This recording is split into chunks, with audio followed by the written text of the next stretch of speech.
नमस्कार दोस्तों। आइए सुनते हैं मुंशी प्रेमचंद जी की प्रसिद्ध कहानी पंच परमेश्वर। जुम्मन शेख और अलगू चौधरी में गाढ़ी मित्रता थी। साझे में खेती होती थी। जुम्मन जब हज करने गए थे तब अपना घर अलगू को सौंप गए थे और अलगू जब कभी बाहर जाते तो जुम्मन के भरोसे अपना घर छोड़ देते थे। इस मित्रता का जन्म उस समय हुआ था जब दोनों बालक ही थे और जुम्मन के पिता जुमराती उन्हें शिक्षा प्रदान करते थे। जुम्मन शेख की एक बूढ़ी खाला थी। उनके पास जो थोड़ी जायदाद थी उसे उन्होंने जुम्मन के नाम कर दिया था, क्योंकि उनके निकट संबंधियों में जुम्मन के अलावा और कोई न था। जुम्मन ने लंबे चौड़े वादे करके वह जायदाद अपने नाम लिखवा ली थी। जब तक दान पत्र की रजिस्ट्री नहीं हुई तब तक खाला की खूब खातिरदारी हुई। खूब स्वादिष्ट भोजन खिलाया गया, लेकिन रजिस्ट्री की मुहर लगते ही खातिरदारी पर भी मुहर लग गई। जुम्मन की पत्नी रोटियां देने के साथ कड़वी बातें भी सुनाने लगी। 2-3 बीघा जमीन क्या दे दी, मानो मोल ही ले लिया हो। खाला बहुत दिनों तक तो सहती रही, लेकिन जब सहा नहीं गया तो उन्होंने इसकी शिकायत जुम्मन से कर दी। लेकिन जुम्मन ने औरतों के मामले में दखल देना सही नहीं समझा। जुम्मन शेख भी खाला के प्रति निष्ठुर हो गए थे। कुछ दिन तक तो यूं ही चलता रहा, लेकिन अब खाला से यह सब सहा नहीं गया। तो उन्होंने जुम्मन से कहा, बेटा, अब तुम्हारे साथ मेरा निबाह न होगा। तुम मुझे महीने में रुपये दे दिया करो, मैं अलग पका खा लिया करूंगी। जुम्मन ने बड़े ही रूखेपन से जवाब देते हुए कहा, पैसे क्या पेड़ पर लगते हैं? खाला ने बड़े नम्र भाव से कहा, बेटा, मेरे पास रोजी रोटी के लिए कुछ तो होना चाहिए। पर जुम्मन मुकर गया। खाला बिगड़ गई। उन्होंने पंचायत करने की धमकी दी। जुम्मन बोला, हाँ, जरूर पंचायत कर लो, फैसला हो जाए। मुझे भी रात दिन की यह खटपट पसंद नहीं। जुम्मन को पूरा भरोसा था कि पंचायत का फैसला उसके ही पक्ष में आएगा। आसपास के गांव में ऐसा कोई नहीं था जो जुम्मन के एहसानों तले दबा न हो। उसे अपनी जीत पर कोई संदेह न था, क्योंकि आसमान से फरिश्ते तो पंचायत करने आएंगे नहीं। एक दिन संध्या के समय पेड़ के नीचे पंचायत बैठी। पंच लोग बैठ गए तो खाला ने उनसे विनती की, पंचो, आज 3 साल हो गए, मैंने अपनी सारी जायदाद जुम्मन के नाम लिख दी थी। जुम्मन ने रोटी कपड़ा देना कबूल किया था। साल भर तो जैसे तैसे रो धोकर काट लिया, पर अब रोज रोज के ताने सहे नहीं जाते। अब मुझे ना तो रोटी मिल रही है और ना ही कपड़ा। मैं बेसहारा हूँ। तुम लोग जो राह निकाल दो उसी राह चलूँ। मैं पंचों की बात सिर माथे चढ़ाऊंगी। सरपंच किसे बनाया जाए, इस प्रश्न पर जुम्मन शेख और खाला जान में कुछ कहा सुनी हो गई। अंत में खाला बोली, बेटा, पंच न किसी के दोस्त होते न किसी के दुश्मन।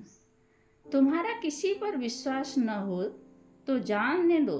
अलगू चौधरी को तो मानते हो, लो मैं उन्हीं को सरपंच मानती हूँ। जुम्मन शेख आनंद से फूल उठे, परंतु मन के भावों को छिपाकर बोले, चलो अलगू चौधरी ही सही।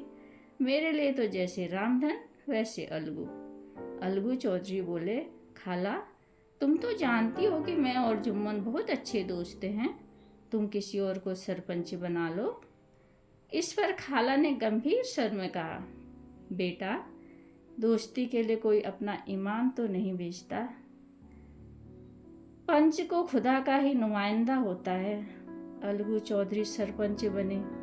उन्होंने जुम्मन से कहा, जुम्मन शेख, हम दोनों पुराने दोस्त हैं, परंतु इस समय तुम और बूढ़ी खाला हमारी नज़रों में बराबर हो। जुम्मन बोला, पंचो, मेरी खाला ने अपनी ज़मीन मेरे नाम कर दी थी। इस बात का खुदा गवाह है कि मैंने आज तक अपनी खाला को किसी तरह कोई परेशानी नहीं आने दी है और मैं उनका हमेशा ख्याल रखता हूँ। पर अब खाला मुझसे महीने का खर्च देने को बोल रही है। मुझे इनकी जायदाद से इतना लाभ नहीं कि खाला को महीने का खर्च दे सकूं। दान पत्र में भी इस तरह के खर्चे का कोई जिक्र नहीं है। बाकी पंचों को जैसा ठीक लगे वैसा फैसला करें। अब अलगू चौधरी ने जुम्मन से तर्क करना शुरू कर दिया। अलगू का एक एक सवाल जुम्मन को बहुत खटक रहा था। वह हैरान था कि एकदम से न जाने अलगू को क्या हो गया है, यह किस तरह की बातें कर रहा है। जुम्मन इसी सोच विचार में था कि अलगू ने फैसला सुनाया। पंचू ने तमाम दलीलों को ध्यान में रखते हुए यह निष्कर्ष निकाला है कि खाला को तुम्हें हर महीने खर्च देना ही पड़ेगा।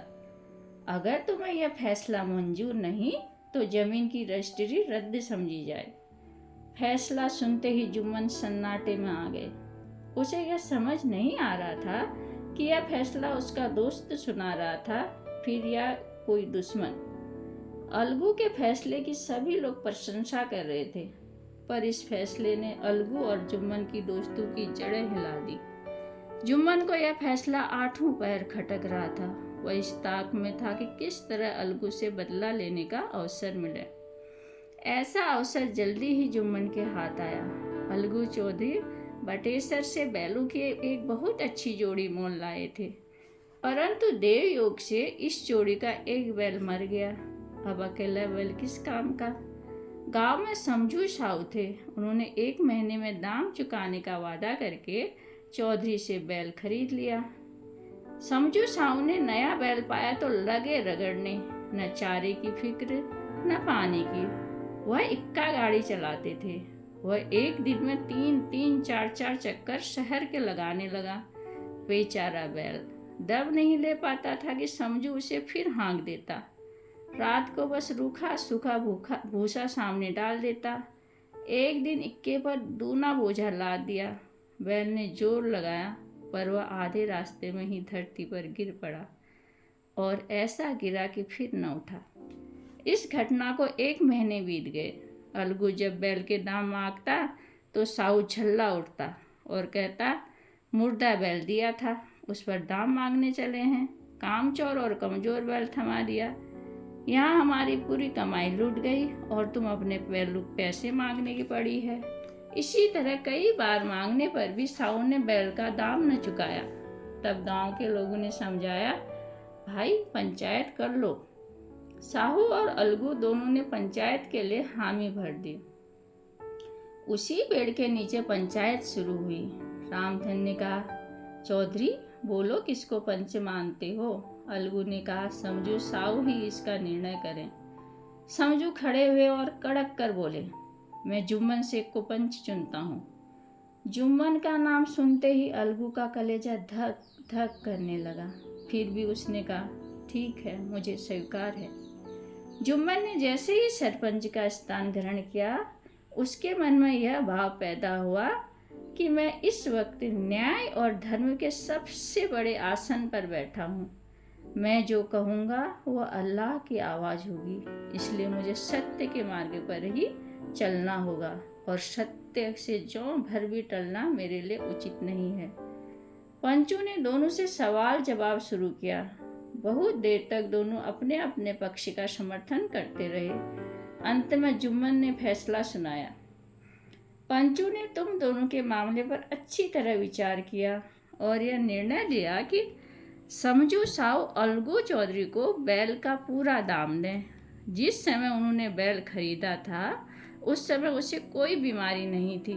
बैल की मृत्यु केवल इस कारण हुई कि उससे कठिन परिश्रम लिया गया और उसके दाने चारे का उचित प्रबंध नहीं किया गया। अलगू चौधरी फूले न समाये, उठ खड़े हुए और जोर से बोले, पंच परमेश्वर की जय। साथ ही सभी लोगों ने दोहराया, पंच परमेश्वर की जय। थोड़ी देर बाद जुम्मन अलगू के पास आए और उनके गले से लिपट गए। अलगू रोने लगे। आंखों के पानी से दोनों के दिलों का मैल धुल गया। मित्रता की मुरझाई लता फिर से हरी हो गई और दोनों की दोस्ती और भी पक्की हो गई। धन्यवाद दोस्तों।